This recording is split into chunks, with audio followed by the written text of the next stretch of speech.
there's a lot going on in the nation as a whole, especially since the unfortunate assassination of the now late Charlie Kirk. And I'm doing my best to respectfully, at the same time ethically, cover every aspect of the news that's happening and going on. And I'm pulling stories from a lot of different sources, from videos to print journalism. And on this channel, I'm attempting to be the voice of reason at the same time being objective. And I'm showing information from so many different perspectives, pro and con and etc.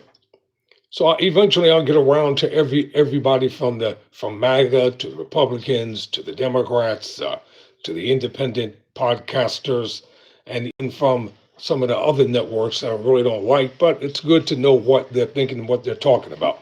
And the reason why I'm saying that, because recently Roland Martin from Roland S. Martin and Joe Walsh, they sat down together and they were talking about what's going on. And the video is entitled "Stop Whitewashing Charlie Kirk's Hateful Rhetoric." I'm going to play this conversation that they had, and I'd like to know what you think about it in the comment section. So let's get it started. Welcome to the program, everybody. Oops, let me get my feedback. This is live over here. When it's live, ain't much I can do about it.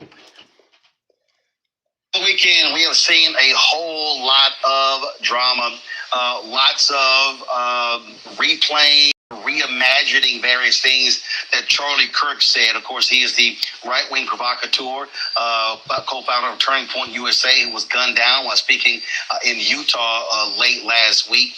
And there were lots of things happening over the weekend, and just it was amazing to actually watch these things unfold.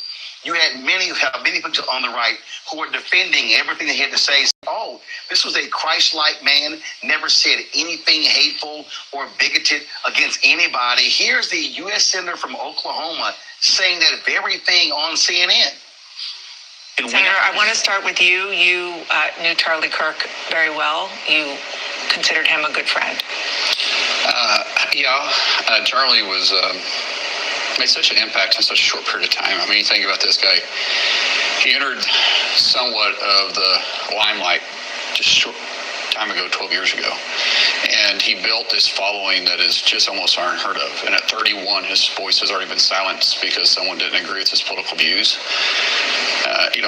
Unfortunately, there was a commentary on MSNBC that came out last night that said, hateful thoughts bring hateful words, turns into hateful actions. And I'm just saying, what I'm saying that. And he apologized. He didn't apologize, but what I'm saying, what I'm trying to make a point is Charlie didn't ever say anything hateful. He would debate with you, but he would debate with you on either historical constitutional facts or on his biblical beliefs, but he didn't belittle anybody. He provided an opportunity for those with opposing views to have an opportunity to have a voice. Okay, so Mark Wayne Mullins said he did not belittle anybody and didn't say any hateful things. Really? Utah Governor Spencer Cox, he said something similar. Listen to this. I'm not saying we have to just sing Kumbaya and hold hands. What I'm saying is we actually should disagree. I think Charlie represented that better than anyone. Charlie said some very inflammatory things, and in some corners of the web, that's all people have heard. But he also said some other things about forgiveness.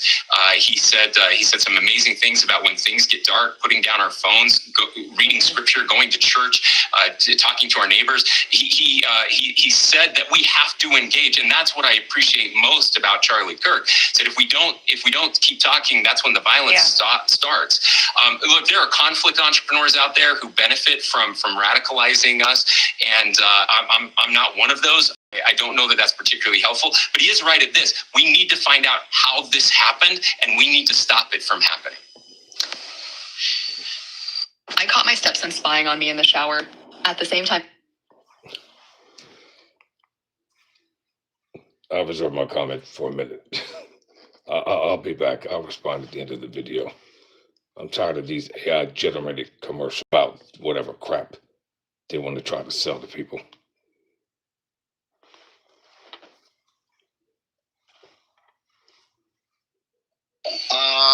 Really, there's a lot more we're going to play for you, including what Vice President J.D. Vance had to say today. But right now, I want to bring up Joe Walsh, former Republican congressman from Illinois. And he was someone who was very much a part of the MAGA wing of the GOP. He knew Charlie Kirk as well. Joe, glad to have you here. I saw a lot of your commentary over the weekend. And Joe, the revisionist history is stunning. You knew a lot of the stuff that he said. You've heard it. For Mullen, for Cox, and for so many others to say Charlie Kirk never belittled anybody, Charlie Kirk didn't use hateful rhetoric, he didn't use any racist rhetoric. Joe, we literally have video. We literally have audio. And then I was reading a couple of Instagram accounts where they said, oh, you didn't hear the full stuff, and it was all taken out of context. Really? Hey, look, Roland, good to be with you. I knew Charlie well, let's be clear, and I wish he were alive, right? Murder's horrible. Political violence is horrible. Charlie was a Christian nationalist. He was a white Christian nationalist. Of course he was divisive. Of course he was provocative. Look, I met him when he was 16. I was his political mentor way back then. But he signed on to MAGA, he got radicalized by MAGA, and he was one of the best, most effective, divisive MAGA voices. That's why he was so successful, Roland. And that's the thing, to me, that's crazy. We have eyes, we have ears, we understand, what went on here. And the reality is, that's why his following was what it was. And I heard the comments that he made about Congresswoman Jasmine Crockett and Michelle Obama and Supreme Court Justice Ketanji Brown Jackson and Congresswoman Maxine Waters and so many others talking about lacking the brain, the brain processing power. I know what he talked about when he talked about, frankly, great replacement theory and really complaining about immigration and really to keep this nation, frankly, a white country. We know what was said, and you're right. First of all, Frank, let me stop and straighten you out for a minute. No one is advocating and no one is saying that someone should lose their life. And Roland Martin did not say that as well because of differences of opinion and political ideology. This is how lies and propaganda is spread across the internet. If you're going to come on my channel, come on here respectfully or don't come on at all. And I spent over an hour on yesterday talking about the senselessness of this unfortunate event that occurred in this nation. And I'll say it again. Just because you disagree with someone, that is not a license to go out and to try to take someone's life. What happened was wrong. Totally wrong in every essence of the word. It was wrong. And the individual who's responsible for it allegedly has now been apprehended after they falsely arrested two individuals in their zeal to try to put this story to bed. And one of the fundamental questions I'm going to ask right now, why was there a lapse in security for the late Charlie Kirk? Where was his security detail? When you have an individual such as he was, famous, representing a major MAGA movement as the face and the spokesperson, and they knew he was going to be out in the open, where was security? They should have been there. That does not negate the fact that what happened, and it's wrong for it to happen. And while I'm at it, for all of the verbiage of hateful speech on the internet and all other facets that people have been spewing, trying to make it seem like that should have happened. No, they're wrong. And they're going to be held accountable for the things that they said on this program. I'm bringing clarity from all sides, not just from one perspective. You know, just like when I leave this earth, and if they decide to tell my story, I want them to tell it the way it is. I don't want to sanitize.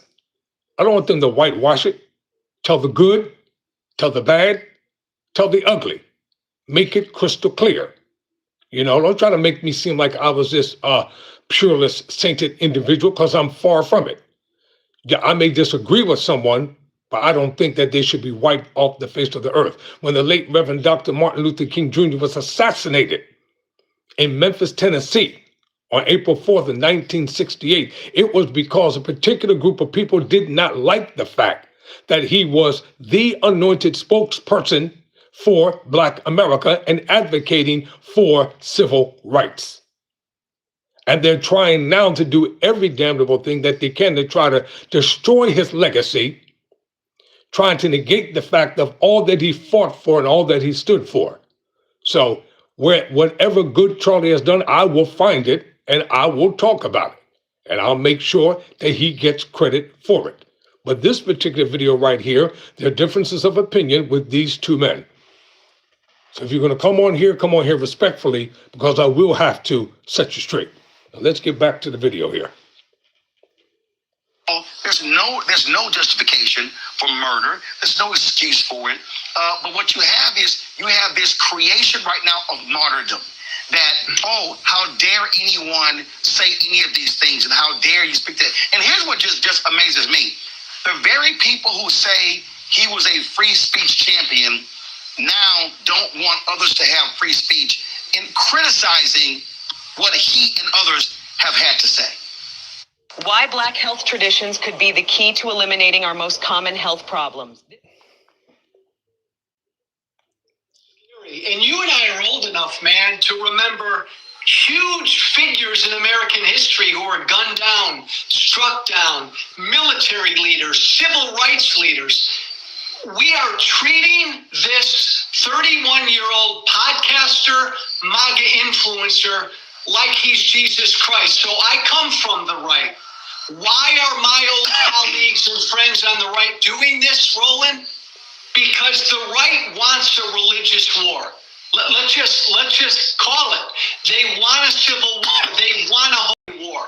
That's why they're putting him up to be some Jesus-like martyr. Absolutely. I mean, Glenn Beck literally came out and said he was a civil rights leader. Oh my God, stop it. Stop it. I've seen people say, I've seen a lot of these videos, I'm leaving my church because my pastor did not mention him was a Christian warrior. And let's just be clear. You said it, white Christian nationalists. It's slaveholder religion. We heard a lot of this stuff during slavery, during Jim Crow, things along those lines. And this whole idea about, it was about debate. It was about, exchange of ideas. I mean, come on, let's just stop it. And so we see what's going on here. We see the games that are being played. And then what gets me, Joe, is this whole deal of, oh my God, the left, how they indoctrinated him and the accused killer going to a university. The dude was at a university for one semester, Joe. You're trying to tell me that one semester at a mostly white institution in Mormon, Utah, which is not a liberal bastion, somehow just radicalize him? I mean, it really is showing folks of the hand they're trying to play. Yeah, and I think even on top of that, Roland, I think it was like some technical school. So it wasn't some crazy liberal arts school for a semester. Look, cut through all the BS. The Speaker of the House, Mike Johnson, has publicly said that America should be a white Christian country. This is what animates my former party. Roland, you know me, right? Tea Party Hellraiser. I don't come from the left. I left the Republican Party when the Republican Party became MAGA. And my fellow Democrats and folks on the left need to understand that the most powerful force in today's Republican Party is represented by what Charlie Kirk said. It is this drive to make America a white Christian nation. I got to tell you, this is what they say privately. This is now what they say publicly. This is what Charlie Kirk said publicly. And Joe, again, one of the reasons I wanted to have you on, because you know these people very, very well. Yeah. You said it yourself. You were one of the strongest voices. You were one of the folks who understood the incendiary language when you were in Congress, when you had your radio show, and how people loved when you did it. And then when you chose to apologize for that and turn away from it, oh my God, they literally have just tried to destroy you because of that. Yeah, again, you know the deal, Roland, right? I came out publicly against Trump 7 years.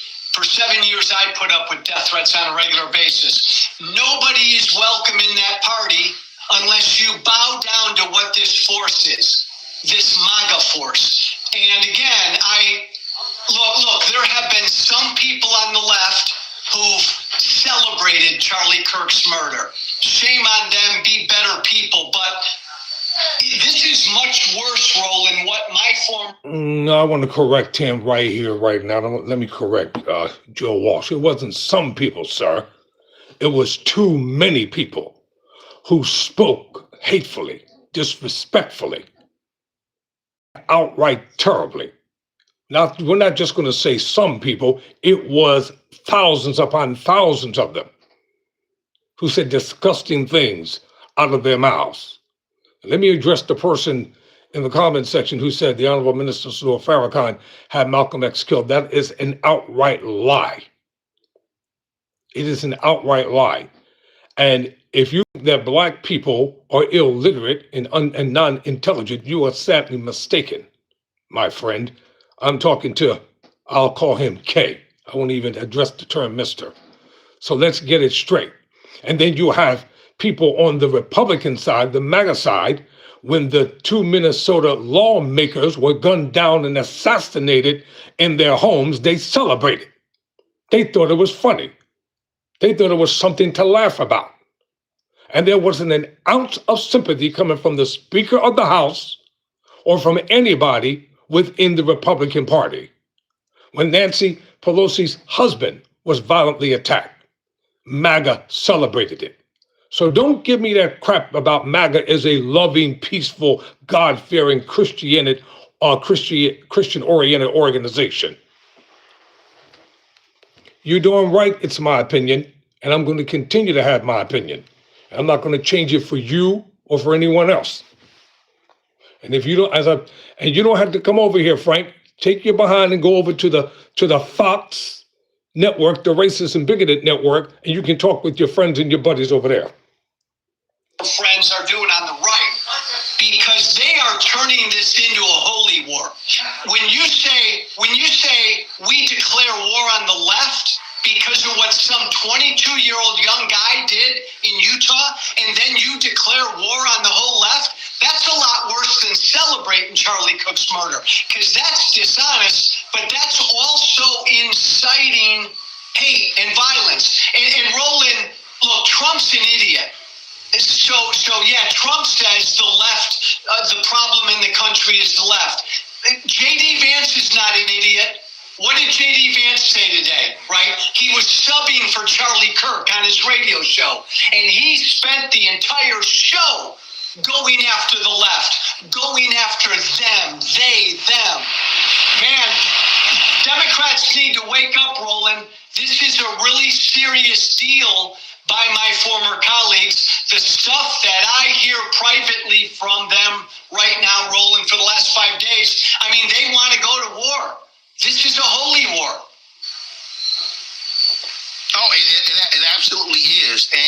And what really jumps out at me on this very thing here, Joe, and I've been saying this, I played the speech 2 weeks ago that mainstream media just ignored, of Missouri Senator Eric Schmidt, who gave a speech at NatCon, Peter Thiel's group, where he literally gave a white nationalist speech where he said our ancestors fought for this country to be ours and no one else. He was talking about white people.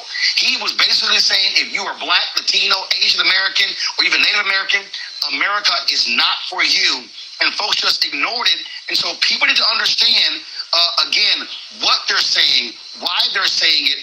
And yes, there are many evangelicals, any very conservative white Christians who are pushing this as well. And you nailed it. They want a holy war. They want a race war.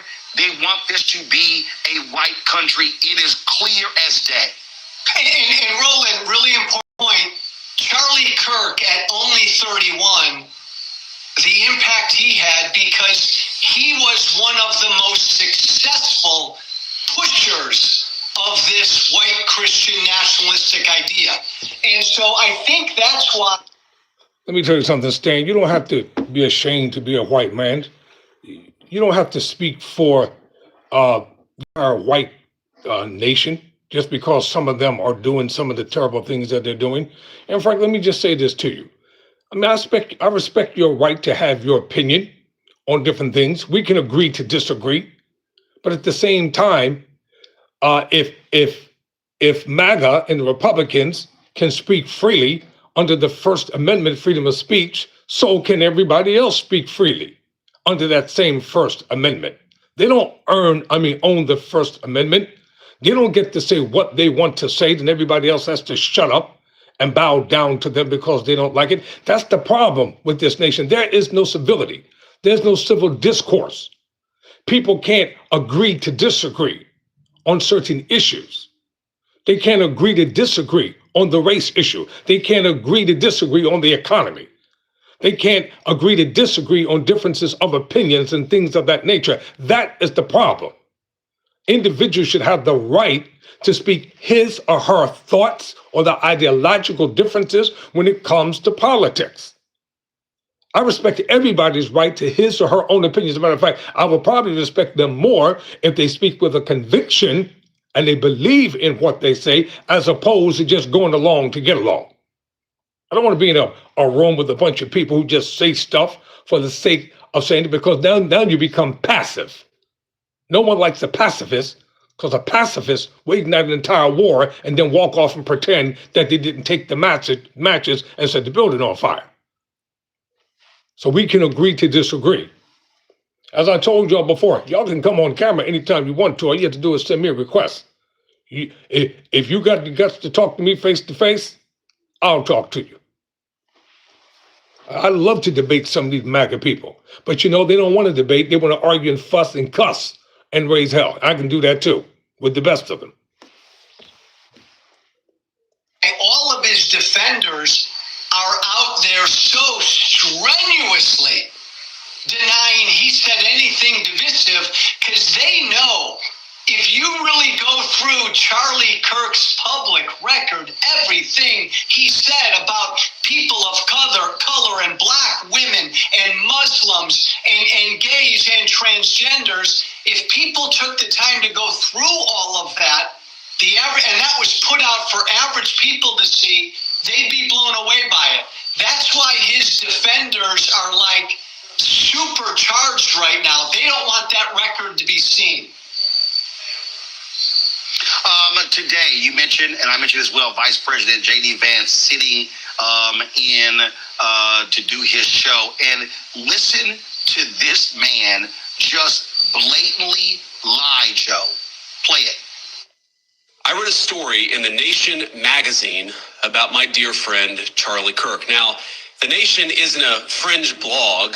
It's a well-funded, well-respected magazine whose publishing history goes back to the American Civil War. George Soros's Open Society Foundation funds this magazine, as does the Ford Foundation and many other wealthy titans of the American progressive movement. The writer accuses Charlie of saying, and I quote, "Black women do not have brain processing power to be taken seriously.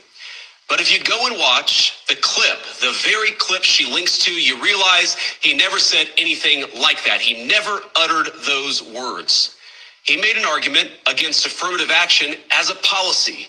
He criticized a specific Supreme Court justice as an individual. He never said anything about black women as a group. He made an argument for judging people of all races and backgrounds by their own individual merits. Bullshit. Why was there affirmative action to begin with in the first place? Because of racism, because of bigotry, because of segregation, because of lynchings. Even qualified black men and women in the 40s and the 50s and the 60s, they were more qualified than those who were down in the deep South who were persecuting them through the KKK. And they were telling them that they were not qualified to be teachers and doctors and lawyers and professors. Affirmative action was a measuring rod. And you all that are in politics didn't get there on your own merits either. You're there because you have been backed by white billionaires who funded your campaigns. That's how you got to where you got to. You didn't get there because of your intellectual prowess. You didn't get there because you pulled yourself up by your own bootstraps. You got there because you had help. And there's nothing wrong with people having help. You know, Clarence Thomas, who sits on the Supreme Court, and he's been there for quite some time. He succeeded the late Thurgood Marshall, who arguably was one of the best justices that this nation has ever had, and they don't want to talk about him. Who argued every case he ever argued before the Supreme Court, Thurgood Marshall won it, hands down. And Clarence Thomas got to where he got to because of affirmative action. What did Clarence Thomas do? Once he got to where he got to, he took the whole freaking system and destroyed it. So I don't want to hear that crap about affirmative action. Affirmative action came into existence because of racism, period, point blank. Okay, Joe. This is actually what he said. No, Roland, that's utter bullshit. In fact, you know, if we would have said 3 weeks ago, Blake, if we would have said that Joy Reid and Michelle Obama and Sheila Jackson Lee and Ketanji Brown Jackson were affirmative action picks, we would have been called the racist. But now they're coming out and they're saying it for us. They're coming out and they're saying, I'm only here because of affirmative action. Yeah, we know. You do not have the brain processing power to otherwise be taken really seriously. You had to go steal a white person's slot to go be taken somewhat seriously. Play cut 52. But I rise today as a clear recipient of affirmative action, particularly in higher education. I may have been admitted on affirmative action, both in terms of being a woman and a woman of color. All right, Joe. He literally said it. Not only that, Vance lied. Soros does not fund the nation. So he sat there and flat out lied. And Roland, remind me, what's J.D. Vance's job? He's the vice president, and yet he had time today to do a radio show for a former right-wing podcaster. I mean, look what they're not even, Roland, they're not even subtle about it, what this White House is doing. They believe, man, the path to victory is fear, hate, and division. And that's what they're putting out there. That was Charlie Kirk literally going after 4 accomplished black women by saying they didn't have the brain power to get where they got. This is what he believed. And this is what MAGA believes. And that, again, Roland, broken record, that's why Charlie Kirk was so... Can your shaver do this? This is the Onyx shave. It's a... Why he had such a big audience? Yeah, and not only that, you take Nick Fuentes, who's to the right of Charlie Kirk, the night of or the day after Kirk was shot and killed. Fuentes had 200,000 people watching him live. And so what you have this fervor. And so when I listen to Trump and Vance and all of these people talk about, oh, how the left, they're indoctrinating. No, and you know this very well, the indoctrination. We've had people who formerly are with Turning Point USA put out videos talking about how it was really this cult-like figure, this messianic figure that they sort of set Kirk up as, and how they want them to follow that. And so that's what's going on here. These people are not trying to have open dialogue. And not only that, Joe, you take Trump, okay? Trump was very clear in saying he was not going to call Governor Tim Walz after those 4 folks were shot in Minnesota. 2 were killed, including former Speaker of the House and her husband. Now today he's saying, oh, he never even heard of Melissa Hortman. And if the governor had asked him, he would have, of course, lowered the flags to have staff.